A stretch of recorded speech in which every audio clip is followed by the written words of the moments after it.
Cleveland, Art Ekman along with David Bailey and Marty Reed as the field is set for the 250 main. Butterflies are flying here in the very first Supercross race in Cleveland. As we take a look at our Suzuki starting grid, Jeremy McGrath, of course, looking for that all-important 28th career victory. And Jeff Emig, who's been whole shot in everything lately, you can bet he's going to get out to a good start. Don't count out Larry Ward, who's been riding stronger. He's got something to prove. He wants to try to stay ahead of Kudrowski in second for the series, and Doug Henry coming off of a win. That would be quite an accomplishment with a non-factory rider taking second in the point standing. Look right there underneath Doug Henry's right foot. He's got a dirt clod so he can keep his balance. He's not one of the taller riders, and I like where he's starting. Most of the good guys are on the inside. I think Jeremy's out too wide. We're riding with Jeremy. That's Emig on the left. He got the whole shot. McGrath looks over to Henry on his left side and cuts underneath Emig on the turn. Jeremy McGrath out in front. Looks back at both Emig and Henry. The rest of the field flying through our Honda track cam. Look at Jeremy getting away clean. He's got Doug Henry, Emig, Larry Ward is up in there. All the guys with good starts. This is an excellent race, and Jeremy on his way to possibly a record-breaking evening. Yeah, David, and making that helmet cam a pretty boring shot till we get around to lappers. Well, it's pretty neat to ride with Jeremy. Anytime I can ride with Jeremy, I'll take that opportunity. McGrath number 1, Emig number 6, and Henry. They do a little bump action there. We thought we might see some bar banging action on this short track. That's what you got to do to Jeremy. Get in there, run over his foot, show him a wheel. You know, try to keep the pressure on. Anytime you keep the pressure, and problems for Lewis. Kyle Lewis going down, the first victim of this track in the 250 main. Shaking the cobwebs out of his head there. Jeremy McGrath, our leader, with Emig second, Henry third. Number 11, Larry Ward, is fourth. Fairly tight pack in the top 4 there. Well, everyone's pretty much single filed out. It looks like a parade right now. This is going to be a difficult track to pass on, but every time I bring up that point it's difficult to pass, Jeremy does it. So and Hughes is now in 5th. Here's a good battle, Emig and Henry, and they love to go at one another. I think Henry's faster than Jeff Emig. He was in the heat race, and if he can get around, he can challenge Jeremy. I don't think Emig is going to be a fight for Jeremy, but Henry is. But Emig is very talented at using up the track. Well, Emig uses up the entire track, rides a wide bike, as we've said before. You see right there, he came all the way from the outside back to the inside and cut off Doug Henry's line, and there's not much of a track to use here, so it should be pretty easy for him to hold off Henry. If you're Henry, what do you do? If I was Henry, I would get in there and get aggressive and probably take Emig out. I mean, just get in there and just bump him out of the way. That's the only way you can get around, and Emig's done it to other people and says he's sorry in the end, and it's water under the bridge a week later. So that's really the only opportunity he has. Jeremy McGrath now about a 2-second lead on Emig and Henry. There's our battle for second place. Henry coming off a win. Emig's best finish was Houston, the second place. Let's go to Marty, who's with Steve Butler. Steve, Jeff's in a real dogfight right now. Yeah, there's only 5 laps down, so another 15 to go. They're still pretty close to Jeremy, and I think Jeff's barely staying ahead of Doug, so they could maybe catch up to Jeremy. We'll see what happens. Henry trying everything possible to get by Emig. He's going outside, inside, and Emig just swerving back and forth, taking the line that he wants, and a different line for Emig most of the time. Sure, and I don't want to take anything away from Emig. He's riding great. He's been riding a lot better lately up front, but I think Henry is faster than Emig, and I think he has the pace and the endurance and all the confidence now after winning in Dallas to run with Jeremy, but he's not going to get a chance unless he can get around Emig now. Jeremy able to pull away just slightly on this short track, and we might reiterate for those tuning in late that the track here in Cleveland goes around a football field, but it's shorter, and we're looking at 40-second range lap times. The Honda helmet cam on top of Jeremy McGrath. But unfortunately, all that picture is going to bring you is dirt. He has nobody in front of him, no riders to look at. Everything's going on behind him, and this is the real battle for second place. Henry trying everything he can do to get up there and challenge our leader, Jeremy McGrath. But he's got to get around Emig first, and as you can see, Emig isn't making it easy. I think at a younger age, Henry might have tried something stupid by now, but he's learned patience in the game. Well, I think so. I think he's he knows that in order to be consistent and be a threat to win a title, he can't, try so hard and make a move and crash and end up 9th instead of possibly picking up a 2nd or a 3rd. So, he doesn't look real patient right now, but he's still on 2 wheels. Very aggressive, but smart riding for Doug Henry.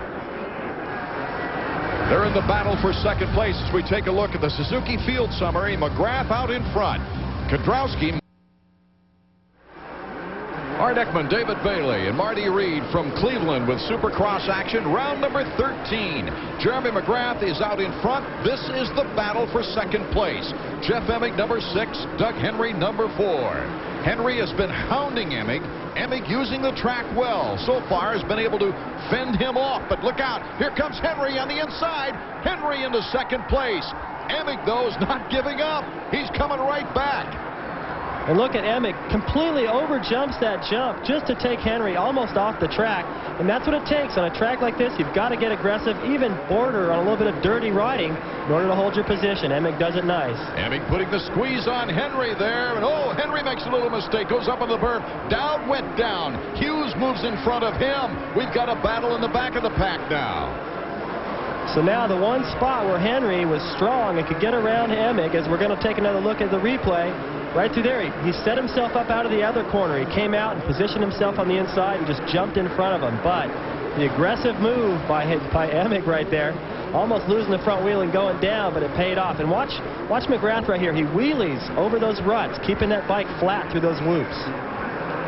McGrath, Emig, Henry, and Ward. Ward is not too far away from Henry after Henry's bobble. Well, that tells me, Art, that Larry Ward is riding a fast pace because Henry and Emig have been flying, and Ward's catching him. He's got a chance for the best Supercross season of his career should he continue in 2nd place in the point standings. He's got a lot on the line tonight, not only the 28th career win to tie him with Rick Johnson, but also clinch his 3rd consecutive title. The industrial city of Cleveland opened up an interesting opportunity for Marty Reed. Let's see what he found. Brake technology is constantly changing, and we're taking advantage of our location here in Cleveland to visit the Velvet Touch factory. No matter what type of vehicle, whether it's an M1 tank, where you've got to have a brake pad this size, or the Lockheed L1011, which has a pad this size, or what we're more familiar with, motorcycle pads, the problem still remains the same. You've got 4 key areas that you've got to solve. One is, of course, we want to come up with a high coefficient of friction that's very stable. In other words, it stops as good at the end as it did at the first of a race. Number 2, we want to make sure that that brake pad doesn't tear up the rotors. It's got to be friendly toward the rotors. Number 3 is we want that pad to last a long time. We want to give a lot of durability. If people are running in a motocross, hare scramble, they want to make sure that they can finish the race. And then there's a 4th one that's more important in the street bike, is to make it quiet. So the real technology is, how can I achieve all 4 of those objectives in one brake pad? The key ingredient is the right combination of materials. We take copper powders, we take graphite, we take other ingredients to achieve our objectives in the brake. And we take those powders and we blend them, we check them for accuracy, and then these powders are put into a molding press. And under pressure, we make what you might think of as just like a cookie. And then we affix it to a backing plate. And then we take it and we put it in a furnace where we sinter it under approximately 1600 degrees. We don't know if there's anything the latest there in terms of the raw materials. It's still back to the formulation of those materials. That's the secret. And on a track like we have here in Cleveland, they use those brakes a lot. Well, it reminds me of, like in car racing, for instance, NASCAR. They run in Martinsville, Virginia, where the track is really small, and they've got to save the brakes for the end of the race. Our Honda stopwatch. Let's get an interval between 1st and 2nd. About 5 seconds. And then Henry is real close in 3rd. Ward about 10 seconds in back of the leader. Here's Hughes, who's just gotten around Dowd in 5th spot. It'll be interesting now to see what the lap time is compared to the 125. I'm going to assume that it's a lot faster for the 250s, but sometimes on a tighter track, you're not able to open that up and really use the full horsepower. And at 125, you can be more aggressive in the tight stuff, so probably be pretty close. There's a look at Greg Auertine, who's having his problems tonight. Kyle Lewis, remember he crashed in the first lap. Here comes Jeremy again. Oh, it's going to be pretty close. I think we had a 47-second lap time for about a second or so more. Yeah, that's not as much as I expected, and maybe that wasn't one of his best laps. But let's check in with Skip Norfolk, who's down in the mechanics area with Marty. Skip, you just showed him +5. I think he's got a nice, comfortable lead right now in your book. Yeah, but, you know, these guys are going around this track pretty dang fast right now. One little bobble, and I think you're going to get eat up. So you can't relax it. You got to keep hammering. We got 8 laps left, and it's looking pretty good right now. Are you starting to think like maybe history tonight? Try not to think about that, but thanks for reminding me. Skip Norfolk in a happy mood and has a right to be with his man out in front as we check out Jeff Emig in second place. Henry starting to pick it up after the little bobble. Well, that was a real pivotal point in the race, and if Henry was able to make that stick, I think he'd be up there bothering Jeremy right now. Number 7, Mike Kudrowski, finally starting to knock on some doors there with John Dowd. Kudrowski only 1 point away from Larry Ward for second place in the points chase, but he's coming off an 8th at Texas and an 11th at Charlotte, North Carolina. He's had some tough times lately, David. That's true, but compared to previous seasons for Mike, he's having a pretty decent year. He's only 1 point out of the Outdoor National Championship. If you look at our Honda Jump Cam, Doug Henry coming through there. Mike's having a decent season, but, you know, he's just never really struck me as a great Supercross rider. He's just not consistent enough. Outdoors, though, he is one tough customer. And the outdoor season, the thick of it, is starting to get pretty close. And Dowd does a nice job of cutting him off at the corner. Well, Dowd knows now that Kudrowski's there. That's like knocking on the door, basically. When you run into some guy, even though you're not going to make that pass, you let him know you're there, and that guy starts thinking about you, and that's all you can really hope for on a track this tight. Force him into a mistake. And mistakes happen fast on a track like this. Mike Kudrowski, as you saw, currently in 7th, wants to get closer to Larry Ward. He's only got 2 more races to go on the Supercross season to hopefully pick off that second spot. You know, if these races were 30 minutes long, Kudrowski would have a pretty good shot at winning the title. But I think for him the problem is he's going to have to get off ahead of Larry Ward to have a shot at beating him in this title chase. Here goes MK. He's got the angle inside. Let's see what Dowd can do with it. Mike Kudrowski moving into 6th. Brian Swink getting by Dowd. Well, Kudrowski just moved through there and opened the door wide, and Swink rolled right through it. It was an excellent move by Mike. That was the same place a lap before where he got in and showed Dowd a wheel, and Dowd just didn't cover the move. And look at that corner they just went through. Lots of acceleration there before the finish line jump. It's already down to the plastic. The dirt moving around a little bit.